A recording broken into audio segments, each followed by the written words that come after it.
up the HR 127, please. All right. There you go. So I wanted to show everybody the new bill that's up, HR 27. It's the new People Control Bill.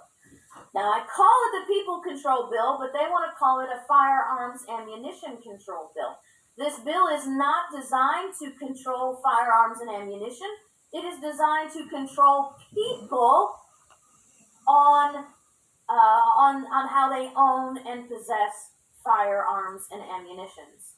Now, I'll go ahead and give you the good news about this, okay? So there is a political website, what do they call that? A watchdog website called govtrack.us. And what they do is they give you explanations about these bills. They tell you where they're headed, what stage of the legislation they're in, and they even give you their educated guess on whether this bill is going to be passed or not. So first and foremost, we need to know that this bill was presented by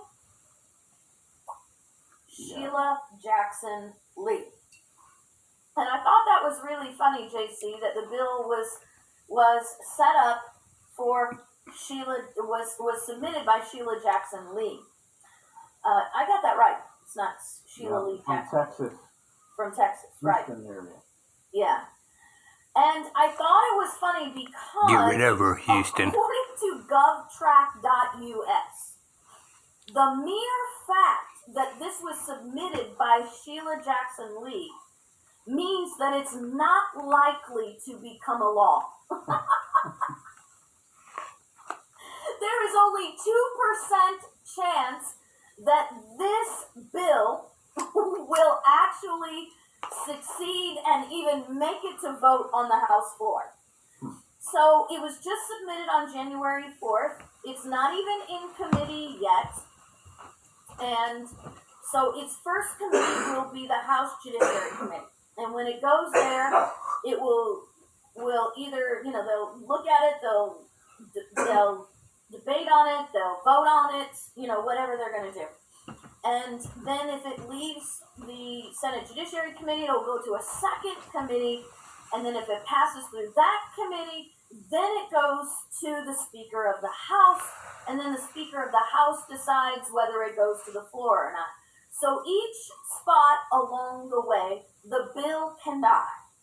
Now, given the fact that govtrack.us says that it only has a 2% chance of surviving, I still want us to look at this bill, because the last time this bill was brought forward, it was brought forward by the dude that thinks that Guam is going to tip. Oh my goodness, yeah. What's his name? Henry something? Hank Johnson, George. Hank Johnson. Okay. So I'm seeing now that they sort of upgraded from Hank Johnson to Sheila Jackson Lee. So I want us to look at this bill because I want you to be able to see what is in this bill. Now, what this bill is the licensing of firearms and ammunition possession and registration of firearms. What this would do would be create a national firearms and ammunition registry at the federal level. Now, if that's not bad enough, right, it also tells us, if you scroll down a little bit, JC. All right. I'm going to try to keep going. Okay, stop. Oh, too far. Go back up. There, stop. Okay. So they're going to create a federal database of gun owners and ammunition, all the guns you have, handguns, long rifles, whatever you have, and all the ammunition that you have will be on a federal registry database. Now look at subsection 3B. The Attorney General shall make the contents of the database accessible to all members of the public. So the intent with this bill is to create a national database of everyone who owns guns, ammunitions, how much they have, And then dox them. and then dox them. It is a federal doxing bill. Wow. Now, what's even I don't think you can get crazier than that, but the good news may be that the federal government will never even allow you to get on that list. Because in order to purchase a firearm, which, by the way, you notice that the bill doesn't talk about purchasing, right? But there really is a limitation on purchasing in there. So if you put that back up again, I'll show you what it says. Scroll down a little bit. Licensing system, right? You have to get a license to have. And so according to this bill, the Attorney General of the United States is the one who will be issuing the licenses. And the only... Okay, so she brought up licensing, right? Let me be perfectly clear on that. It's a contract. You're giving consent. You're sacrificing your freedom by consent. So anytime they say anything about a license, by consent, you're giving up your rights. way you get a license to own a firearm is you, number one, have to be 21 years old. So if you are 18, 19, 20, and you have a family, you own a house, you serve in the military, or you're a police officer, any of those combinations or any one of those things, according to this bill, you are not allowed to own a firearm in your home to protect your family. So you will be all Americans between the ages of 18 and 21, 18 and 20 plus 20 and 11 months and 29 days, will be slaves to the government for their protection. It's a good thing we don't own any firearms. Yeah, absolutely. So put it back up again because there's one more catch. Not only that, scroll down a little bit. By the way, they do. He's been sarcastic. Wait, let me read this really quick because it's hard for me to see where we are. Oh, subsection 2. After you go a criminal background check, you have to undergo a psychological evaluation in order to get a license.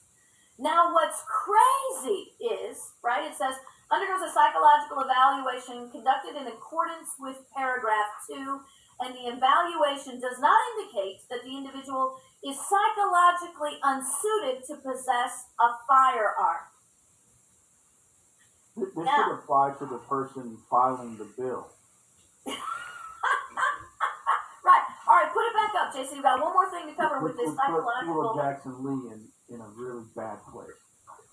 Yeah. All right. Make that a little bigger for me, man.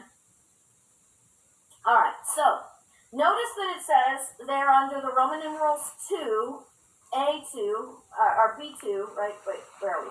Yeah, there it is. Undergo a psychological evaluation. Now, I'm jumping around.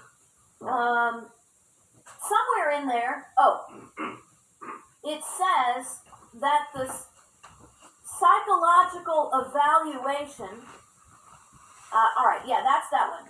Now you have to scroll down to the part, and I just had it a second before you took away the thing.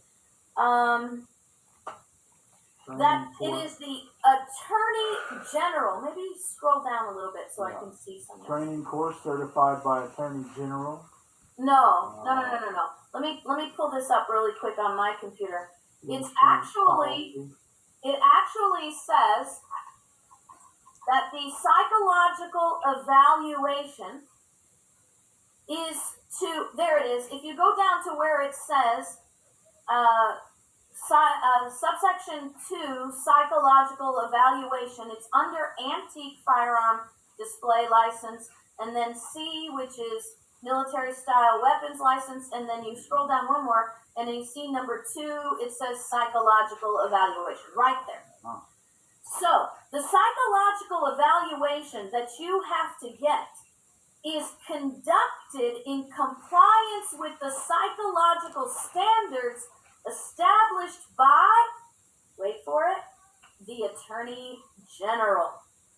So the Attorney General will establish the standards of psychological fitness that will determine whether you are allowed to have a license or not. Just to bring it up, I talked about it in a video or two ago. Remember, if you believe in liberty, you're unqualified. If you believe in the Constitution, you're unqualified. If you believe in your founding fathers, you're unqualified. So in essence, you're unqualified. Yes, Eric. Boating accident. So, I mean, we spent a lot of time on the sailboats when we were going to Haiti. we did. It was terrible how we lost all those firearms in 8,000 feet of water. It's awful. Yeah. So there you go. The federal permission slip, submitted by Sheila Jackson Lee, who, by the way, you have to know did not write this bill. Right? No, I don't think she can write. No. Sheila Jackson Lee did not write this bill. But that's what it says. And if HR 127 passes and GovTrax.us is wrong, then it will establish So that the federal government is to have a database and will be in control of whether you can have a firearm or not. And what just blows my mind, JC, is this whole idea that not only do you have to have a psych eval, but the criteria for the psych eval is established by the Attorney General. right, which is going to be, you didn't question the results of the recent election, followed QAnon, You never made a hashtag MAGA. right, yeah. What's interesting about that, the Democrats challenged the, 2016 election result. Okay, Right. When Trump won the election, they challenged that with various lawsuits. Spent 4 years saying the election was stolen, it was fraudulent, Russian hackers, blah, blah, blah. And I don't believe the government ever classified any of them as domestic terrorists. And so here we are. Yeah. Now, don't forget, if you say anything about the Constitution, if you say anything about liberty, if you say anything about states' rights, you are not only a potential domestic terrorist, you are very likely a white supremacist, which means under H.R. 350 that you will be subject to indefinite detention and warrantless searches and warrantless monitoring of your digital communications. And so, that's, you got to see how all of these things are coming together to fulfill the perfect storm that we set up by creating this. Just a reminder, warrantless, okay?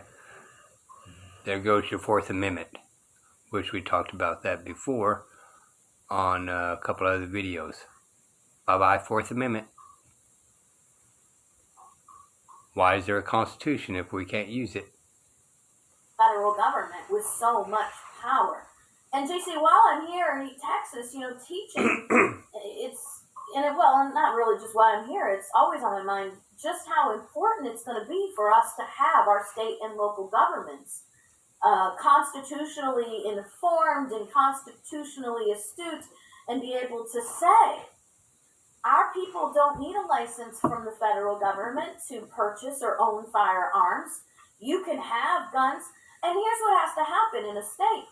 The governor has to say, within my borders of my state, all you need is maybe if you want to have licensing, right?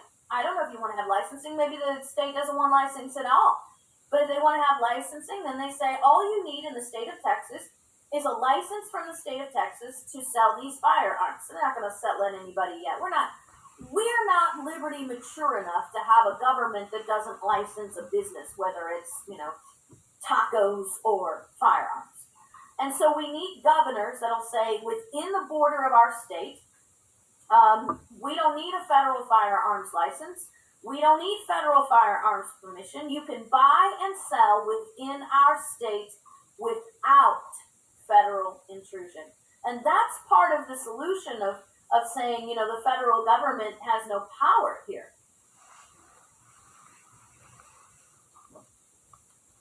Which goes under the 10th Amendment.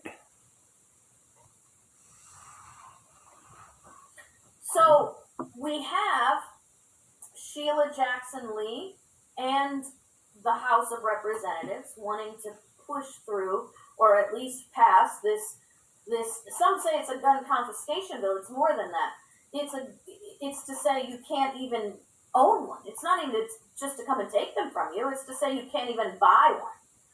And historically speaking, JC, our founders, George III tried to disarm our founders this way by issuing permits to the importers of guns, of firearms and ammunition, and said that, in order to import firearms and ammunition into the American colonies, you have to get a permit from me first. And then, here's the next step. He refused to issue permits.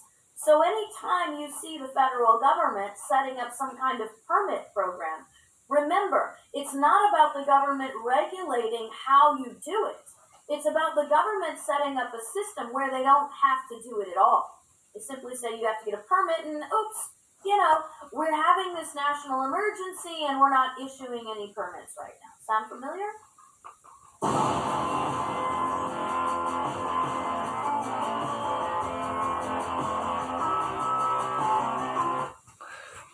Now, they said 2%, but with the House and the Senate and the president we have now, I believe it's a lot higher than that at this given time.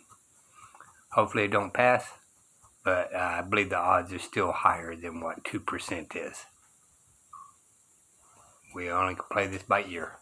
This is We the People News. Bye, y'all.